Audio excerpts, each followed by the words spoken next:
Welcome, everyone, to our webinar on advancing community engagement in Medi-Cal community reinvestment implementation.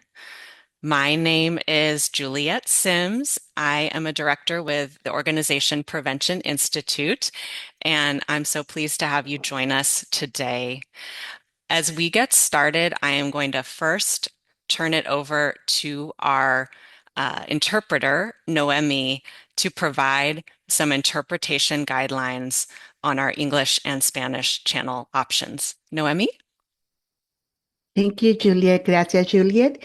Y Juliet ha dicho bienvenidos a todos a este webinario que se trata de fomentar la participación comunitaria en la implementación de la reinversión comunitaria de Medi-Cal.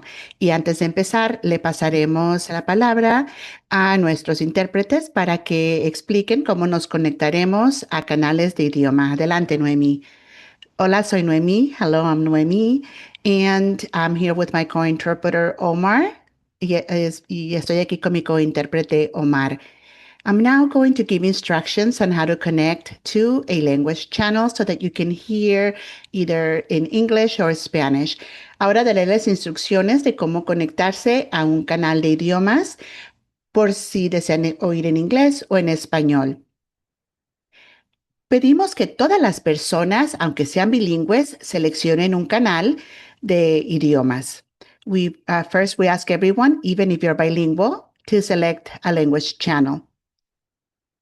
Para conectarse al canal de idiomas, si usted se conectó en computadora, busque un globo terráqueo que dice interpretación que está en la parte de abajo de la pantalla de Zoom.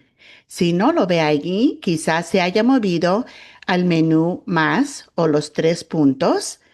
Busque ahí interpretación de idiomas, oprima en interpretación de idiomas y luego seleccione su idioma preferido y eso le conectará. If you joined on a computer, look for the globe icon that says interpretation, and it's usually located at the bottom of your screen. If you don't see it there, look for the ellipsis or more menu, and you will find language interpretation there. Once you click on it, you can select your preferred language, and that's it. That'll connect you. Si se unieron en un dispositivo móvil, ya sea tableta, teléfono inteligente o iPad, encontrarán la opción en el menú más. Una vez que encuentren interpretación de idiomas, seleccione su idioma y para activar esta función necesita oprimir el botón que dice listo o finalizado. If you joined on a mobile device, the interpretation option is under the More menu. And once you find interpretation, please select your language.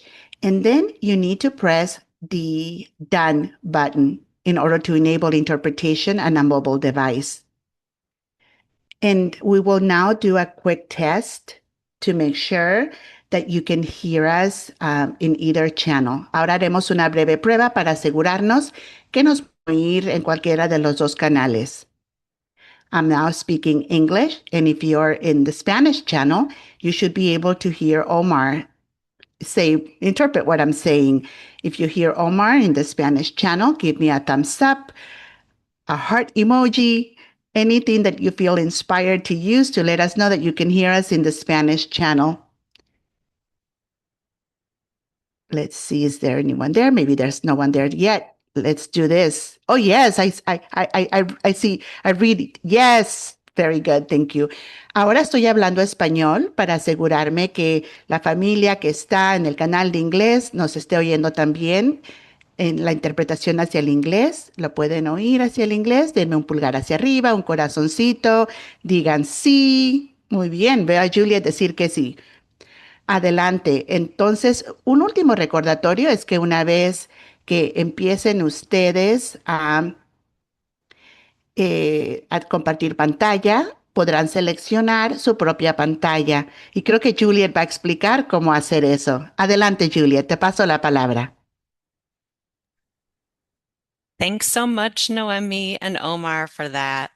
Um, as we get started, I want to encourage everyone to go ahead and type into the chat your name, your organization, and if you'd like, your favorite summer activity. I know we're just days away from summer, and we can all get some ideas of how to spend it together.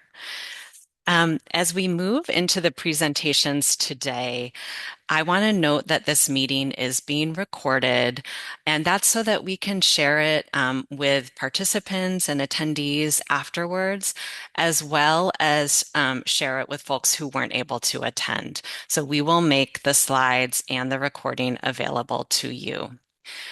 As we move into the presentations, we want to share that we are committed to fostering a respectful, inclusive, and safe environment for all attendees. We ask that everyone engage with curiosity, keep an open mind, and treat all participants, panelists, and hosts with respect.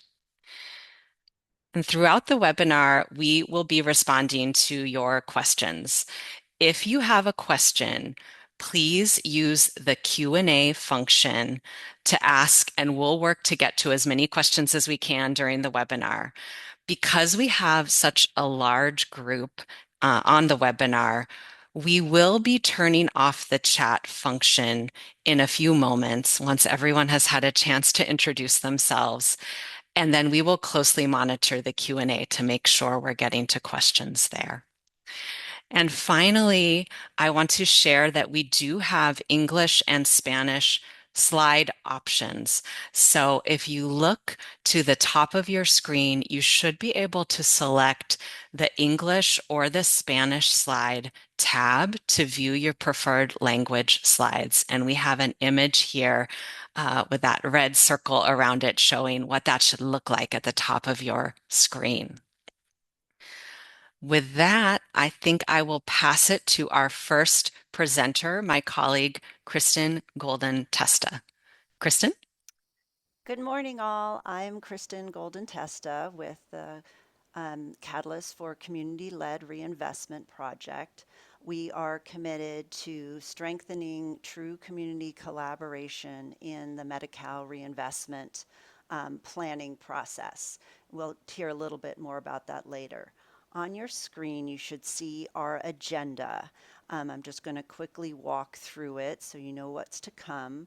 We have our partners at the Department of Healthcare Services, the state agency for Medi-Cal, walking through their vision and overview of the Medi-Cal reinvestment policy, and we thank them for participating. We're also going to just do a very quick walkthrough of the reinvestment obligation amounts and how to read those. And then we'll have an introduction about the Catalyst project and how we are providing some resources and assistance for those at the community level choosing to engage in the reinvestment planning process. And then we'll hear from some community members and community orgs themselves about some insights on engagement. And then we'll have some Q&As and what's next as far as some resources that are available to you. Thank you. Next slide. Just briefly, what we're here for is to learn about this community reinvestment project and policy. This is new. This year, just rolling out in California Medi-Cal program. So this is a transition year. And we want to take this time to lay out some groundwork for strengthening the reinvestment process to incorporate effective community collaboration. And we really mean that as community, not just providing input, really being part of the stool that stands up this policy. And we believe that it's not just a fundamental theory of equity to have community engaged in part of this decision-making process, but it makes good sense. It's really, community is a core essential piece to making sure that decisions are made that are in fact going to benefit the community.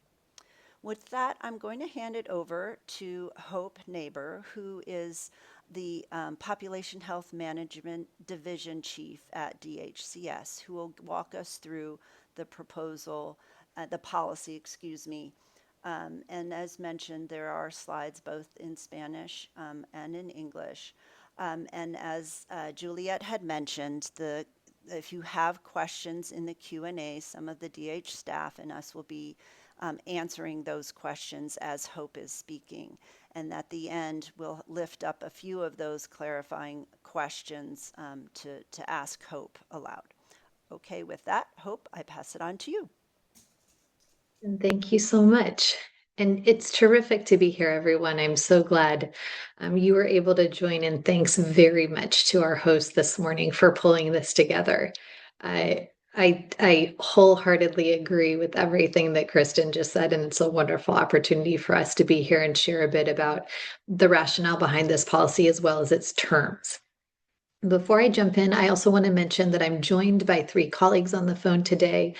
Shelley Tonk, who is our Assistant Division Chief within the Population Health Management Division. For those of you who haven't had the privilege of familiarity with DHCS's internal workings, this policy is led by our Quality and Population Health Management Program, our Healthcare Delivery Systems Program, and our Healthcare Financing Program is a triumvirate, and PHMD is the division that is leading the work from within QPHM.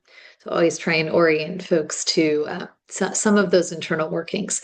So Shelley Tonk is our Assistant Division Chief for PHMD. Leah Jarvis is our Population Health Management Policy Section Chief. And we're also joined by Ariel Claparda, who is an analyst too and has done an absolutely wonderful job of shepherding this policy over the past year plus. We can move to the next slide.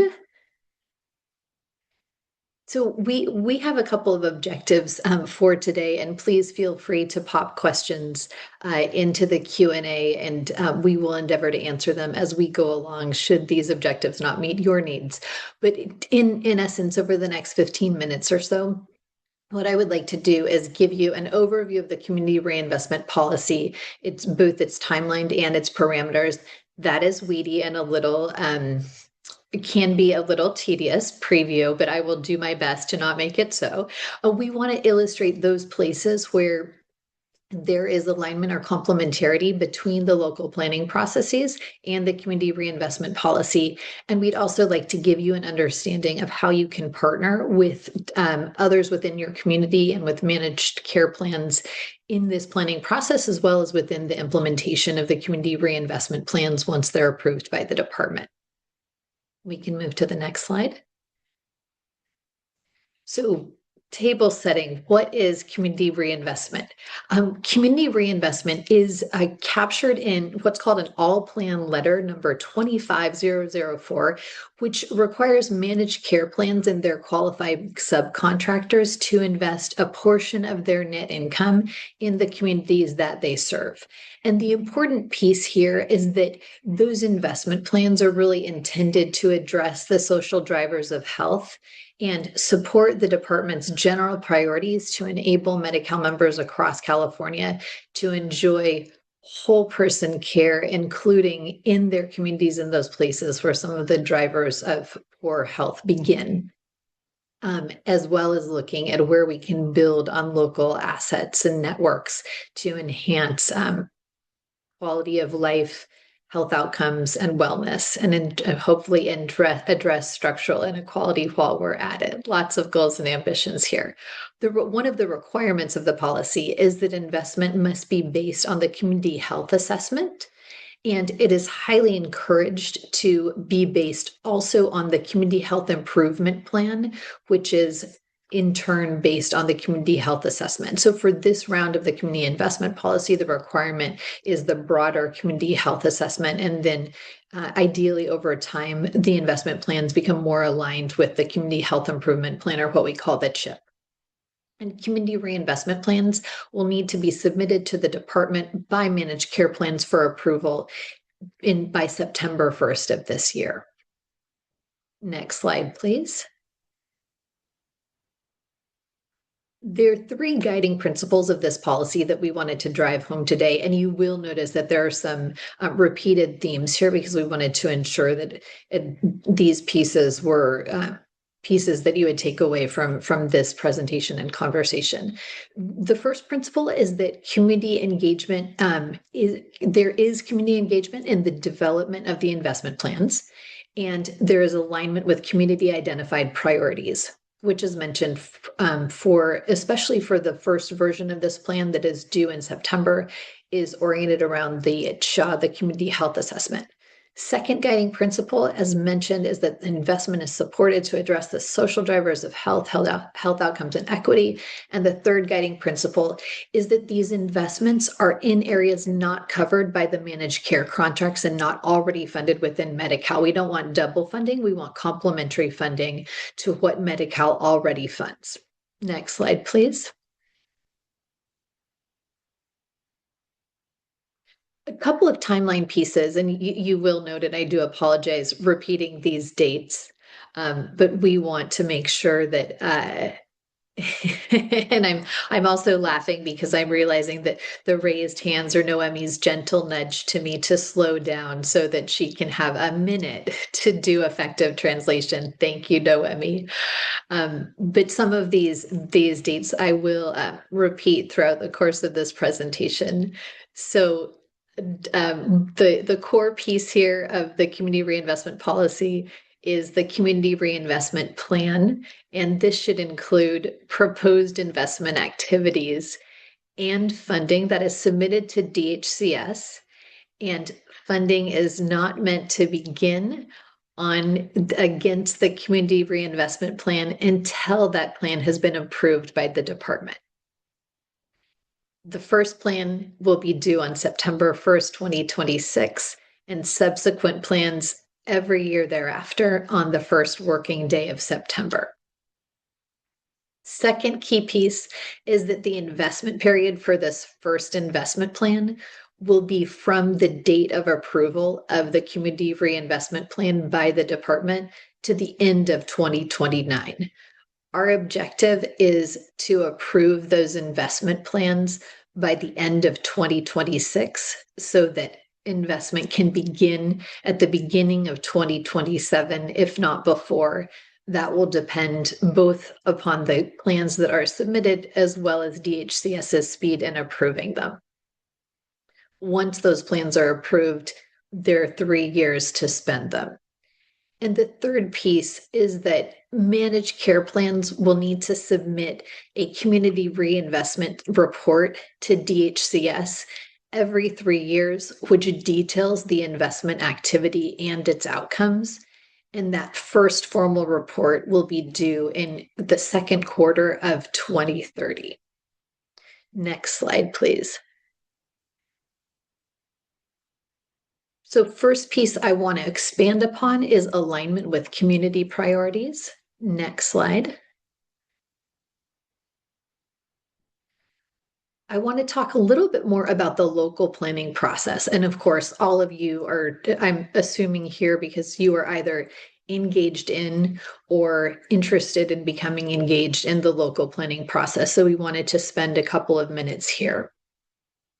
So the goal of the local planning process is to ensure that there is meaningful local engagement and that the reinvestment dollars are focused on the unique needs of each community and the members that they serve. There are a couple of pieces to this. So local health jurisdictions every 3 years develop a community health assessment, and managed care plans must design the community reinvestment plan consistent with the needs that are identified in the community health assessment. Plans are encouraged to invest in the needs identified in the community health improvement plan, which is also based on the community health assessment. And as I've mentioned, that's an encouragement, not a requirement for this iteration, for this upcoming first community investment plan. And third, managed care plans are also encouraged to invest in the needs that are identified in the complementary behavioral health transformation integrated plan processes, which are led by county behavioral health departments. And for many of us at the department, a key takeaway here is our goal is really integration of community investment across these really important governmental or close partners to governmental entities. And that is also likely to be difficult in this first phase. And so we're trying to give one another collective grace, recognizing that this is a new muscle for all of us to learn. Next slide, please. Second, as we think about community engagement, the community collaboration is a really important part of the community reinvestment planning process. The requirements in the plan include that managed care plans must engage community advisory committees on investment activities and strategies, and each managed care plan already has its own community advisory committee with community representatives.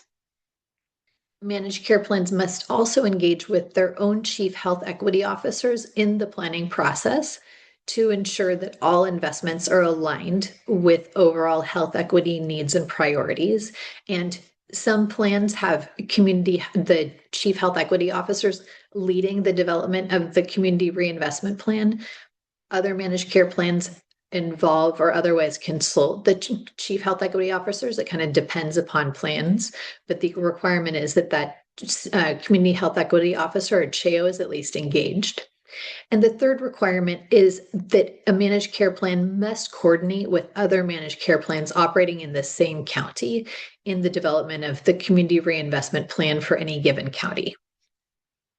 And the goal here is really strong collaboration, again, between each of these entities. Next slide, please. And so question that I would have if I were in your shoes, how could communities get involved, which is such an incredibly important question. Key headline here is to check with your managed care plan. Their website is typically a wonderful resource for when their community advisory committees are meeting. And in addition, local health jurisdictions, including local public health departments and county behavioral health, often have existing meetings with the community, including the CHA and CHIP convenings, and you can visit the websites of those organizations to understand when they are meeting. I do want to flag that because the community reinvestment plans are due in early September, some plans are already well along in their planning process. And so I think the opportunity right now is to understand where that planning process currently stands with any plans with whom you might want to collaborate, and then understand what the best moments and ways to provide input at this stage in the process are. Next slide, please. Second important dimension of the community reinvestment policy is investment in social drivers of health. Next slide, please. And this to me is really fun/interesting stuff. I often say that something is fun when I find it interesting, and vice versa. The community reinvestment plans cannot be invested in anything. There are 5 categories that the Department of Healthcare Services has focused on for the community reinvestment plans. And investment may be made in any one of these categories or in all 5 of them. I will cover them briefly. The first category is cultivating neighborhoods and built environment. And that is really about improving public spaces, building infrastructure, the built environment in which we all live.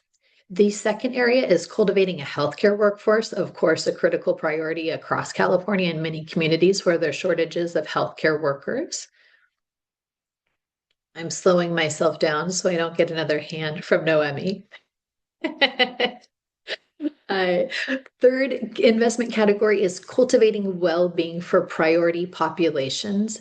And we think about this as many of the populations of focus that are highlighted within our policies. We also run enhanced care management as a division. And so I often think about those populations of focus, but it's really thinking about those vulnerable populations that are in particular need of support. Fourth investment category is around cultivating local communities. And that can be wide-ranging from education to employment and training programs to financial security. It's a pretty large bucket. And the fifth area for investment is in cultivating improved health outcomes. And because to give you a flavor for what these could look like, in the APL, which is available online, and perhaps one of my colleagues can pop that into the chat, the link to it into the chat if it is not there already. There are examples of sample investments that could be made within and across any of these categories. Next slide, please. So funding obligations. The words, we can move to the next slide. The words that come to mind here, put on your hats and glasses, but we'll spend a couple minutes here and then open it up, either pass it on to our next panelist or open it up for questions. So how are funding amounts calculated? And I'm laughing because this has been a subject of much conversation in the sense that it is not necessarily extremely straightforward to understand. And we've really tried to work on how we speak to this, but let us know how we do. So the funding obligations for any given managed care plan are calculated on what that managed care plan's net income was 2 years prior. So for the funding obligations that Kristen and team will go over, they're calculated on what the plan's net income was in 2024. And there are, and each plan and their qualifying subcontractors receive an annual obligation amount each year. And that's the amount that Kristen will go over. That amount is based on two things. It is based on a base obligation, which is an amount that any plan needs to pay based upon its net income. It is either, it is between 5 and 7.5% of net income. For those plans with quality numbers lower in a given geography, there's an additional 7.5 up to 7.5% of net income that is plans are required to invest in that local area if they do not if they have a lower score in that particular area from a quality perspective. And it is worth noting that plans with no positive net income, and in our case for the present from 2024, will not have an obligation for the first investment period. And plans that meet the quality thresholds will not have a quality obligation. Next slide, please. There are a couple of exceptions to these broad rules. The first exception is that an MCP in its first year of operation in a given county is not subject to community investment plan requirements until the second year of operation in that county. And in the interest of time, I'm not going to go over the examples, but welcome any questions afterwards. The second exception is that in 2026 only, plans can count grant commitments that they made prior to March 7th, 2025, and that they had projected to spend during the first investment period of 2027 to 2029 towards their reinvestment obligation. And the rationale for that is that if plans had already had a community-focused grant program in place and already made grant commitments, we wanted plans to be able to honor those commitments. And as a note, those commitments do need to be aligned with the 5 investment categories, so they should still be within the broad terms and parameters of the community reinvestment policy. Next slide, please. So to recap, just a couple of things we'd love for you to walk away with.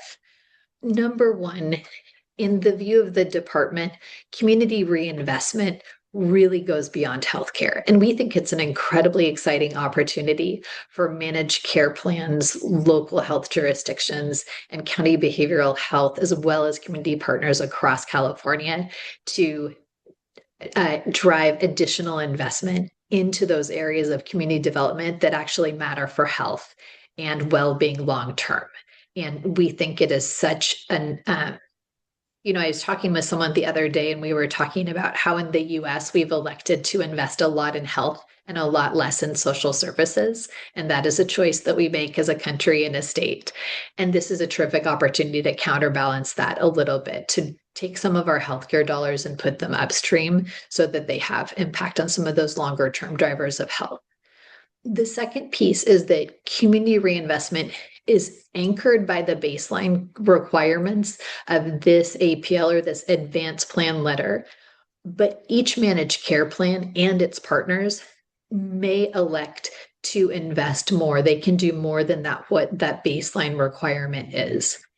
And the third piece, and piece that we're also quite excited about, and one of the reasons that we are looking forward to this conversation this morning, is that the policy can also catalyze stronger collaboration between communities, managed care plans, local health jurisdictions, and county behavioral health, and can be used to leverage additional sources of funding. And we're excited to see how that manifests across California and within each one of your communities. If you have questions, we would love to receive them either this morning, or you're also welcome to email us at the email on screen. There's the policy itself and supplementary information is available on the DHCS website as well. Thank you so much. Thank you so much, Hope, for speaking to the community reinvestment policy. And we have a number of questions coming in. I'm going to just ask a few right now. And then I want folks to know that towards the end of the webinar, we will have an additional time for questions. So if I don't get to your question now, it is not the last opportunity.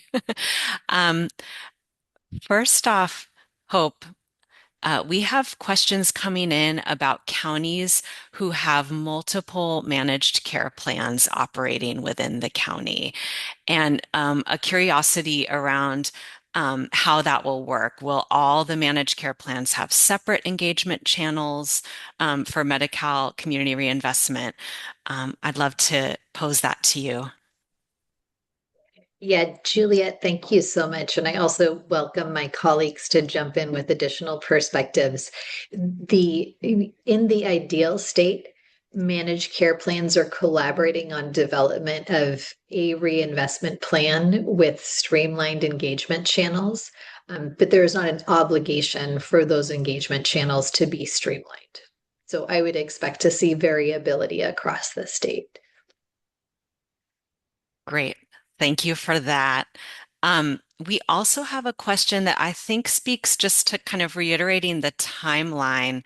If a managed care plan has communicated that they've already spent the community reinvestment funds, how should community organizations or collaboratives proceed? How do they know sort of how to interpret that information?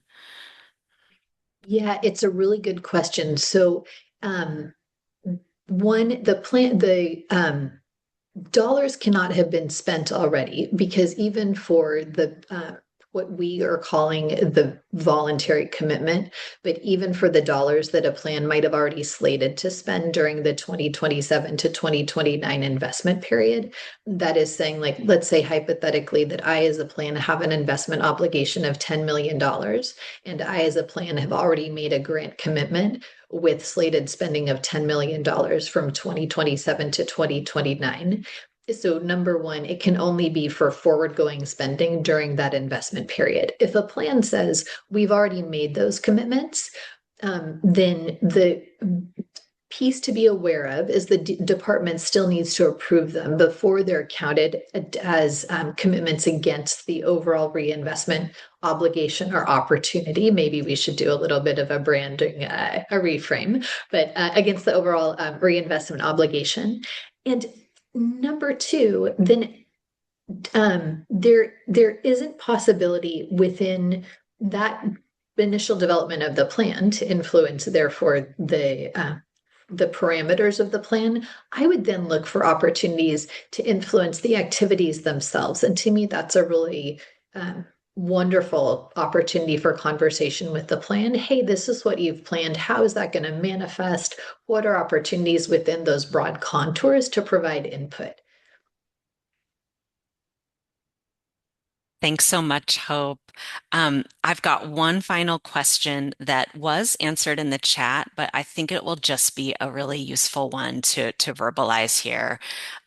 So the question is, does this mean that 1 year of the percent of net surplus funds, 3 years of activities, not 1 year of surplus funds, 1 year of activities? So hoping that the question comes across, and I'm happy to clarify if anything's unclear.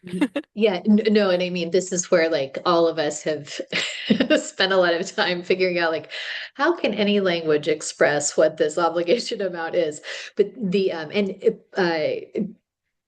Ari and Leah and Shelley, I invite you to jump in as well. But the short answer is that the initial obligation, picture it as like cumulative over the 3-year investment period. So you have your initial obligation of X that can be spent over a 3-year period. Next year, plans will receive another obligation that will need to be spent also within that same 3-year period. And then if plans receive a third obligation, it will need to be spent in year 3. So it's essentially like I think about it in my like simple mind way of there is an obligation requirement. It basically is analogous to a single year of spend because the spend is spread over 3 years. Shelley, Ari, and Leah, I'm giving you a moment to jump in for any clarification as needed. Yeah, thank you, Hope. I'll just add, because there was a similar question that I just responded in the chat, that this is also why there is a plan, a subsequent community reinvestment plan,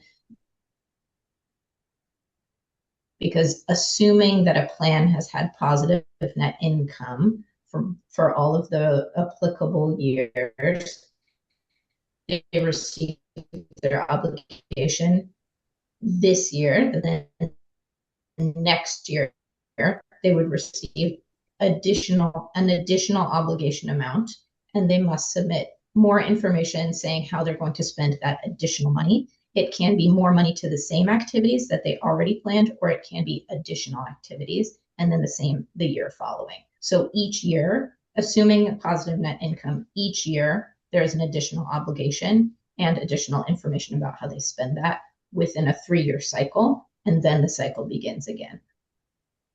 Terrific. And I'm just going to restate the first part of that because Leah, you broke up. There is a requirement that along with that new reinvestment obligation each year, there is also a new or an updated reinvestment plan that is submitted each year. And there is, if not in the APL, then we can make sure that some examples of what that looked like are circulated because it is sometimes easier to just see the numbers in a table and then make sense of that in that way. Yeah, Hope, I would like to add one more thing in case anyone's wondering why it's planned this way, why it's not 1 year to 1 year, and it's to enable the plans and the community partners to work on these categories or any investments. And because a lot of times we can't get them done in 1 year. So we have it spread out over 3 years. So it gives them opportunity to actually see it through to completion. Billy, thank you so much for adding that. Thanks so much, Shelley and Leah and Hope for responding to those questions. Again, to the audience, there will be additional time for questions, so please keep them coming.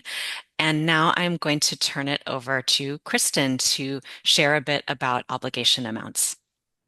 Sure, thank you, and thank you, Hope and DHCS team for the very helpful walkthrough of a complicated policy and in its first year.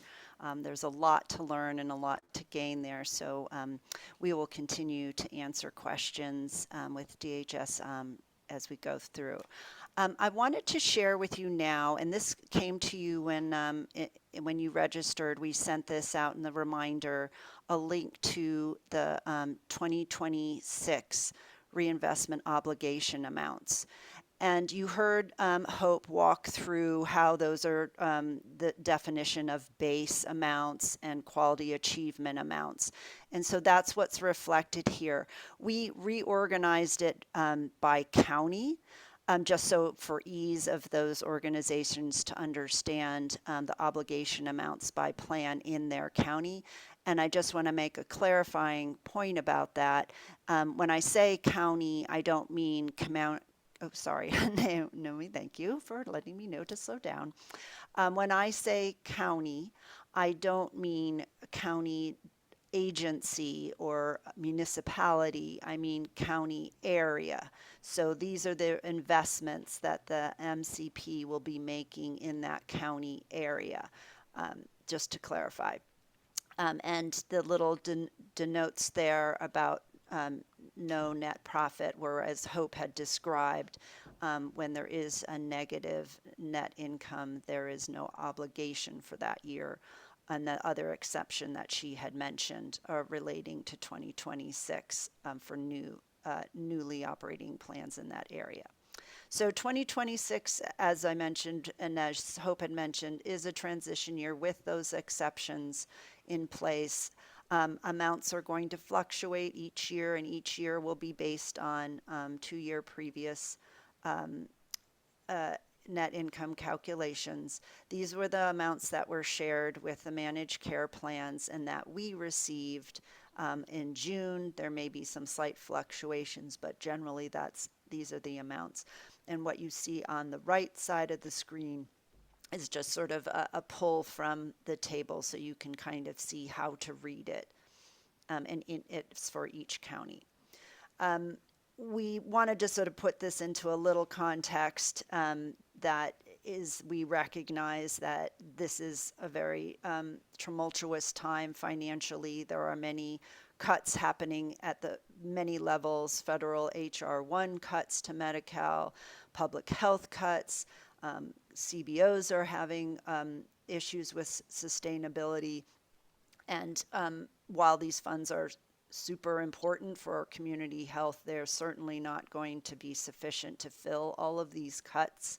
So we recognize there's a lot of pain and a lot of holes happening out there, and a lot of interest in trying to fill those holes, but which really kind of pulls to the importance of community collaboration for how to best make use of these funds that are going to help serve the community based within the guidelines that Medi-Cal, the DHS had just laid out. So that, if you didn't receive that chart, you will receive them in the slides. That table will have a link to that in the slides. And then I'm now going to move it over to my colleague Jeremy Cantor, who will talk a little bit more about our Catalyst project and what we're hoping to achieve and offer to community-based groups trying to engage in this process. Great. Jeremy? Thanks, Kristen. Good morning, everyone. It's amazing to see so many new and old friends from across the state here this morning. I'm Jeremy Cantor. I'm part of the Catalyst project team. So I'm going to tell you a little bit about our project. I have to say the keep the Q&A going. It's actually really affirming that this project is needed. So our focus is on the community collaboration piece. So Hope really talked about that intention. And what we realized in looking at this is that that language is thrown around a lot. And I think we've all had experiences where the intention is to build community partnerships and collaboration, and the reality ends up being sometimes some fairly weak input processes and not partnerships. And so that's sort of the focus of our project, is in alignment with this 3-year rollout of community reinvestment to create a focal point and build capacity for the development of the community partnerships and participation in this community reinvestment project. We have 4 goals. I'm not going to go through a lot of detail. We're in goal 1, awareness and visibility. That's what we're doing right now, and you can see this is a complicated policy. It's rolling out in real time, really quickly, in a chaotic environment, and this year is not going to be perfect. We all know that. but we have 3 years to sort of build the capacity. The first part, though, is getting awareness, getting all of you and other stakeholders around the state engaged and clear on what this policy does and does not do. We'll move pretty quickly as those plans come out in September that we talked about, the spending plans, into identifying effective practices and what's working and monitoring this process, both what's in the plans and the process, right? This community partnership, how is that working? Then moving into next year, we'll have more of a focus on technical assistance and support and really building those practices locally. Throughout the entire project, we see strategic collaboration. As you know, we're talking about partnership building. It has to happen at every level, both locally but also across the system. So we're so grateful to Hope and the DHCS team for being here and collaborating. We'll also be connecting with TA providers who are supporting various entities through this process, working with managed care plans, philanthropies, others. So encourage you to reach out. We do want to be this sort of this intermediary. And so as you have questions, as you need support, that's what we're here for. Let's go to the next slide. I did want to take just a little step back because I think it's very easy, especially in this moment. We just shared those numbers, $186 million, is to focus on the money, and that is really important. The other piece, though, to really focus on here, and I appreciated a lot of the comments Hope made about this, is that this is also process. And part of what it is building potentially is a much cleaner and collaborative process for assessing, planning, and improving health at a community scale. As it is, and I'm sure many of you have experienced this, there are separate processes for managed care plans, nonprofit hospitals, public health, behavioral health, on and on. And the potential here is to create this actual cycle where we start with assessment, then there's an improvement plan, and then there's an implementation plan that actually is supported, where there are resources, including resources from the Community Reinvestment Plan, although also aligned with other resources that support that implementation. And at the center of that are these different entities that collaborate with community partners as part of that picture throughout that cycle, not in a narrow way where it's just providing input in one piece, but actually helping to problem solve and make decisions throughout the cycle.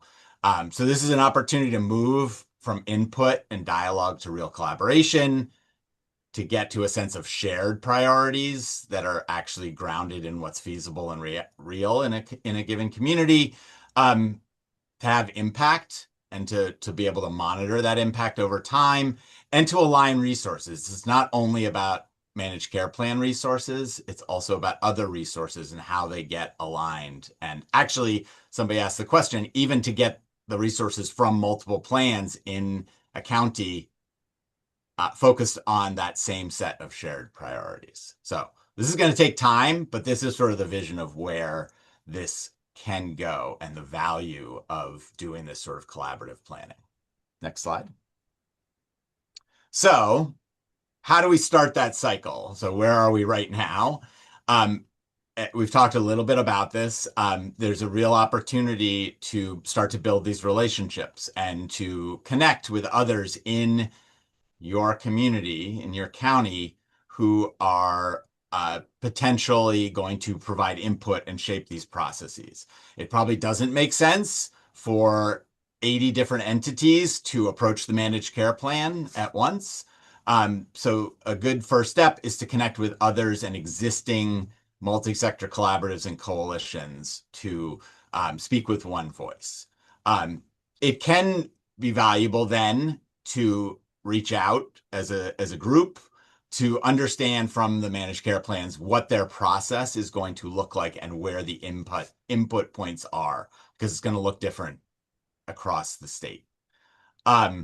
as well, connect with public health and behavioral health departments in the county because they are built into this process, both in providing input in that assessment and planning, and also providing attestation about the actual spending plan. So those are important leverage points. And we mentioned the CACs, these advisory committees that have open meetings. This is also an opportunity to get your voice on record. There's some complexities to this that I saw some questions about that we'll get to in responding.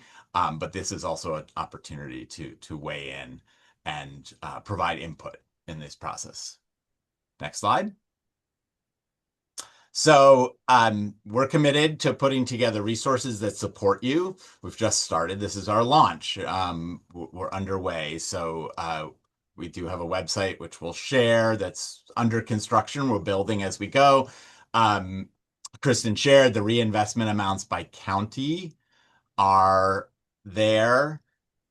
We'll be adding resources about contacts within the county. And as we move forward, additional resources on relevant data, some of this assessment and monitoring information. So stay tuned on this. Our intention is certainly to stay in dialogue with all of you. And as you see resources that would be useful to you locally, please let us know. That's crucial information for us. So that's a very quick run through who we are and what we plan to do. And with that, I'll pass it over back to my colleague, Juliet. Thank you, Jeremy. Okay. Next, we are going to share a bit about the advisory group that our Catalyst project has assembled. Because we know we want to do this in partnership with folks working in their communities around the state. We have assembled a set of advisors to provide us with guidance and feedback about the resources, tools, and technical assistance that we will be providing through our project. You can see our list of advisors here. And I'll just note that as a group collectively, they have deep experience in power building and resident engagement, multi-sector community collaboration, and in health systems. So they're proving very valuable to us as we launch this project, and will also help us to ensure that we're connecting out with all of you in the coming year. Next slide. I'm going to highlight three of our advisors who have joined us here today and will be sharing a bit of their early perspectives on this work and the importance of community engagement. Mayra Alvarez is the president of the Children's Partnership, a nonprofit advocacy organization working to advance child health equity by ensuring all children have the resources and opportunities they need to grow up healthy and lead productive lives.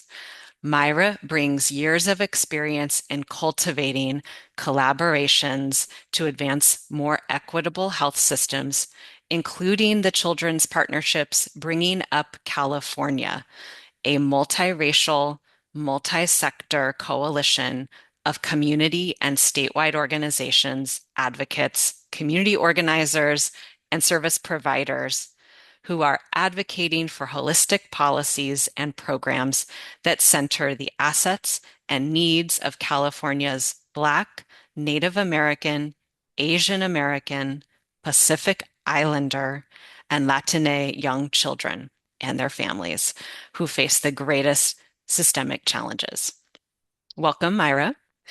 I'm also welcoming Zara Perts-Nash, who is a program analyst at Health Equity Rising in Sonoma County, one of California's accountable communities for health. Zara is supporting the work of building a dynamic, multi-sector collaborative that includes local health department, managed care plan, and health systems representatives, along with community partners with a strong commitment to elevating the priorities of communities on the margins to identify solutions that address health and racial inequities. And finally, our advisor, Chris Stoner-Mertz, has a long history of fighting for the health and well-being of California's families through her experience leading the California Alliance of Child and Family Services and co-founding Full Circle Health Network.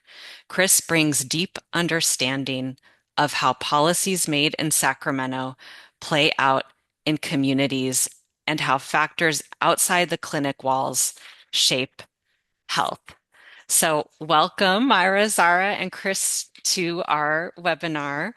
I want to get some initial comments from you, and I'm going to start with Mayra. Mayra, I'm curious, with the statewide perspective that you have, how do you see community engagement and the role of it in community reinvestment, building on existing models and examples in California that currently exist or have recently existed? I'd love to get your thoughts on how we can sort of maximize community engagement through this process. Sure. Thank you so much for the opportunity, Juliet, not only to be part of this conversation today, but be part of the wonderful advisory group. We're truly in this work together to try and advance not only child health equity from our perspective, but the well-being of all who call California home. So first, I want to really start about from the perspective of what we're talking about at a higher, like bigger picture level. Because when we're talking about community reinvestment requirements for managed care plans, it's not simply a checkbox, a compliance checkbox. We're really talking about an important policy lever that sits inside a much larger interconnected system that our state is trying to build in order to provide coverage to all, again, that call this state home. And that system runs from Medi-Cal to Covered California to the many different ways people are accessing health insurance coverage. But it only works if communities are genuinely at the center of it. And in the couple of minutes that I have, I want to talk a little bit about what we learned through research that we did through our Equity Through Engagement project that really emphasizes how we might leverage what already exists and why that community engagement question is the through line that really ties it all together. A few years ago, the Children's Partnership, alongside the California Children's Trust and the Georgetown Center on Poverty and Inequality, we asked this question about what managed care plans can do to advance child health equity. And first, I want to level set for everyone about what's at stake, particularly when it comes to our children. Over half of our state's kids, half of 9 million kids, are part of Medi-Cal, and nearly 3/4 of those kids are kids of color. Is that system performing for those kids? It's not performing well for them. California ranks 43rd in the nation for early developmental screenings for young kids. We rank 48th when it comes to an age-appropriate preventive visit in the last year, and 48th for kids who need mental health care and are actually receiving it. And these are actual obligations under EPSDT, the Early Periodic Screening, Diagnosis, and Treatment requirement of Medi-Cal. And they're being missed at scale. This was before HR 1, before the national dialogue on vaccinations and attacks on immigrants. So it really emphasizes the essential need to center community in the work that we're trying to do. And so what we did in our research was really surface what's already working. What investments have we made that strengthens the community engagement infrastructure? Because California has so much to build on. And one of that central reframes that you're going to hear about today are collaboratives like Accountable Communities for Health that set the table and plans join and then make investments, but also community wellness funds, where the use of those funds is collectively determined by participants. And so when we reinvest through an established collaborative rather than around it, we're inheriting the relationships, the local knowledge that we can't build in one cycle of funding, that we can't build with one RFP. And so that really was emphasized through our research. And it also highlighted that it's not one surefire solution, but that we want to be cautious that we're not reinventing the very structures that are causing damage to the work we're trying to do. We want to make sure community-based providers and residents who are supposed to be at the center are the ones that are informed that are making those decisions and not just consulted. And so that's something that we have to be cautious of as we make these investments moving forward. So again, this idea that we're leveraging what we have, what we're building on, it's an ongoing accountability question about who controls, who makes those decisions, who's compensated. And those are critical questions to ask now as we're launching this incredibly exciting program and also getting lessons from work that we've seen in covered California and elsewhere to really make California the place that we need, not only again for child health equity, but for health equity for all of us. So I'll stop there. Thank you, Mayra, for providing those opening reflections. Zara, I'd love to turn to you to get your perspective on just through your experience bringing together a collaborative of multiple sectors with health systems partners, what your current thoughts are around community reinvestment and sort of leveraging community collaboratives that are really focused on health equity around the state. Yeah, absolutely. Thank you. Um, I think, first of all, the most important thing is to build trust among community and among partners who are serving those communities. So, community-based organizations, the MCPs, local health jurisdictions, kind of cultivating that trust is really number one to get the community priorities heard and to the forefront. So we work at the pace of community, who are generally very eager and willing to move forward and start making progress once they trust the organization and the institutions that they're working with. Often, large institutions and systems, including managed care plans and local health jurisdictions, can be a bit rigid in their requirements and processes. So, balancing how we can be flexible and authentic when engaging with community, while also meeting those requirements. So actively seeking out community leaders and investing in their leadership, their strategies, and their capacity building, as well as dual capacity building, so that we as organizations and institutions can best represent and aid and support those communities on the margins. And then to also do non-extractive community engagement. So follow up, clear purpose and transparency on how their stories and their data will be used, stipends, food, childcare. So really cultivating a space where community feels safe, where community feels like they're being heard and that it's not just going into a void. So definitely collaborating with local CBOs, collaboratives in Sonoma County. Health Equity Rising is the community information exchange. So we have a great network of partners who are working for community and with community. And so identifying folks like that in your counties is probably going to be the best way to get in touch with community needs. And then, as stated before in the webinar, it's going to be a better ask if everyone is collaborating and providing the ask together. Thanks so much, Zara. Chris, I'd like to ask you to share your perspective on the kind of current moment we're in and the reality that there is going to be, a pull to really think about the gaps related to healthcare and local and county budgets going on right now, and how we balance that with sort of investing in community conditions and upstream prevention strategies that will have a large effect across the population. So yes, please share some of your kind of emerging thoughts as we have this conversation. Thanks, Julia. And also want to just comment on how grateful I am to be part of the advisory group. We really are thinking through this together and trying to find ways to support communities. As I know, all of you on the call certainly understand, HR1 cuts, state budget shortfalls are creating real holes in county behavioral health and public health and many safety net services. This is going to result in MCPs being asked, whether it's formally or informally, to fill those holes with community reinvestment dollars. And I think that's going to be one of the pulls and pushes we're going to have to really work through.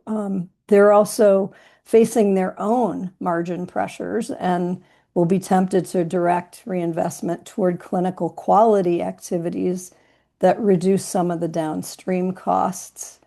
These are already covered in MCP contracts. Federal and state budget cuts themselves, creating new upstream needs, housing instability, food insecurity, loss of employment support. Um, and we have to make sure we're really attending to staying the course with these funds being used for exactly what it is they've been defined to be used for. We don't want them to just flow to clinical gap filling. The opportunity is to address root causes of poor health. And so hopefully we can all stay committed to that, and through DHCS's process, they'll ensure that that happens. They have these CR dollars can have multiplier effects that clinical interventions alone cannot achieve. A dollar in housing stability or youth workforce development really ripples through a household and a neighborhood in a way that a clinical encounter cannot. So, as others have said, I think it's it's hard when there are so many cuts, and now there seems to be this opportunity, right, to get additional funds. And I saw some questions about RFPs and things like that. And so I encourage people, as others have, to really focus on coming together rather than reaching out independently to your MCP, learn about the process, engage with them. Also realize that they're trying to manage cuts themselves. And so working together is really key. Thanks so much, Chris. I'd like to bring Hope back into the conversation with us as we answer a couple of questions. We'll be able to get to a few, and then I want to share with attendees that the questions coming in are excellent, and we will use them as we think about how to develop resources and materials, FAQs, so that we can get information that's needed back out. I'd like to start with a question coming up from a few different folks related to sort of like, what's the process for getting this money out to communities? And specifically, one individual asked, who is writing the RFPs for community-based organizations to apply for these funds? So I want to open it up to kind of clarify where we are and how that question comes into play. And Hope, if you're open to it, I'd love to first pose that to you. Yes, of course. And thanks so much to each of the panelists. It's such a pleasure, and I hope that we'll all have the opportunity to continue to collaborate. So many incredibly important themes raised. So who is writing the RFPs? So each plan, in each managed care plan, has had the flexibility to elect how they would like to develop ideas for investment activities, and then source partners to realize those activities. And so if there is an RFP process, it would be developed by the plan. And I think that is certainly a fair question to ask of plans in that outreach and conversation. I would also just like to note that for any institutions, managed care plans, or CBOs who are tapped into your managed care plans, to consider exploring participatory grant making and think about how you can balance your positionality in being able to make decisions for community. I think it's really important that not only are they a part of the process as we're moving through it, but also that from the very beginning, community is informing what you're even looking for in this RFP. Can I just add to that too? Just building on Zara's comments and responding to Hope. I also appreciate that this is brand new, right? We're figuring this out together and trying to create space to take that best approach, right? So I hear Hope say, each plan is going to have a process, and my mind goes, oh my gosh, that's overwhelming. That's a lot of processes, right? But maybe that's not how it's going to be forever. Like, what are we learning about from this year and its potential impact? And I say that because I'm going to put on my Covered California board member hat. And, most recently, Covered California had the opportunity to do this through their population health investment program. And it was a much smaller amount because we're talking about a much smaller amount of people, but it recouped the money, right? About $15 million for this initiative.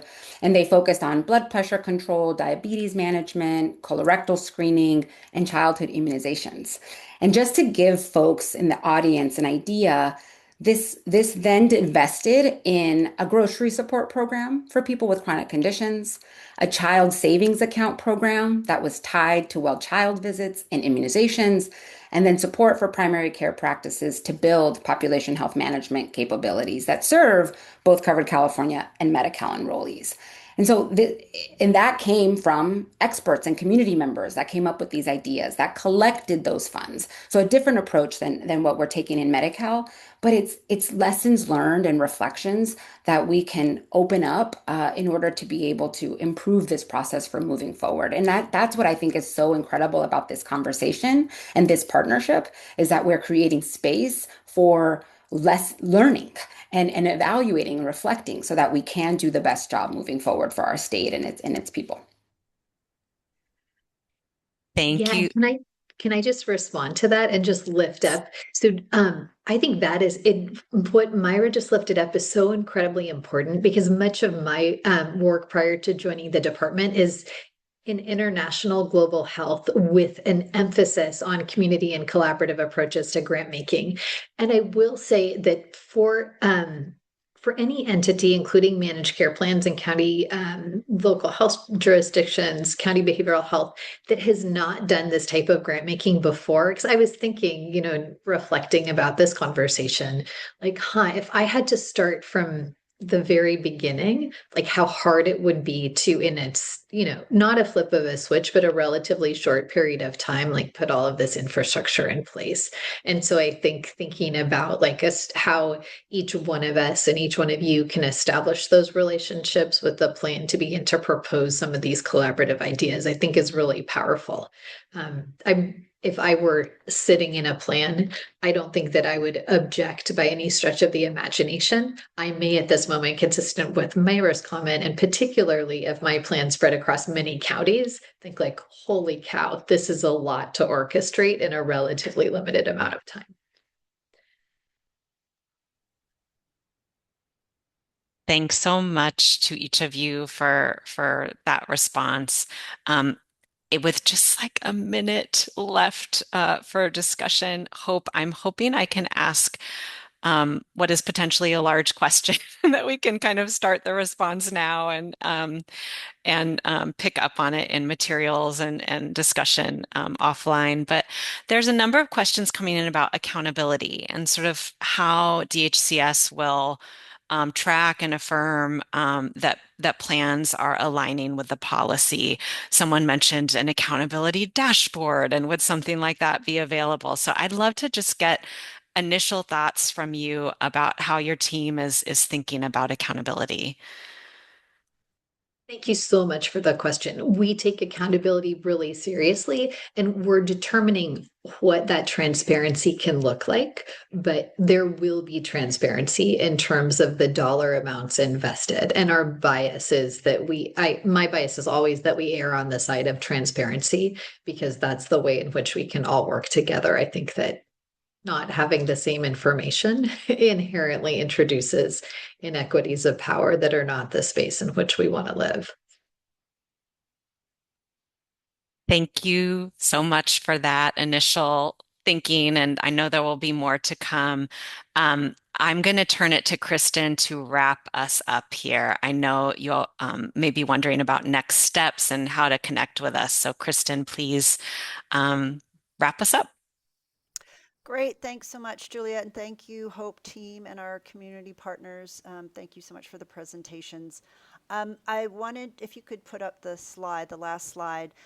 We are available as a project to do any briefings for your local coalitions, if that is helpful to share the word. Please spread the information that we have our website where you can download that chart of obligation amounts to make sure your community members know about that. And as we had mentioned, we are going to be looking at how this first year went and would love your input on that. Our website will be rolling out with some of that information about how to engage, and we welcome from the managed care plans hearing a little bit about their process so we can reflect that in the informational resources that we send out on our website to all CBOs so they know where to connect. And then finally, if you have any questions, you can reach us at that link. And any policy questions you can direct to DHCS. We will try and get you some answered questions on some of those questions that didn't get responded to. And we look forward to sharing with you a little bit more about how this process is going and building it to improve the community engagement aspect of it. And with that, I'm going to thank you for joining our webinar, and please reach out to our Catalyst team and DHS team. And again, thank you all for your participation.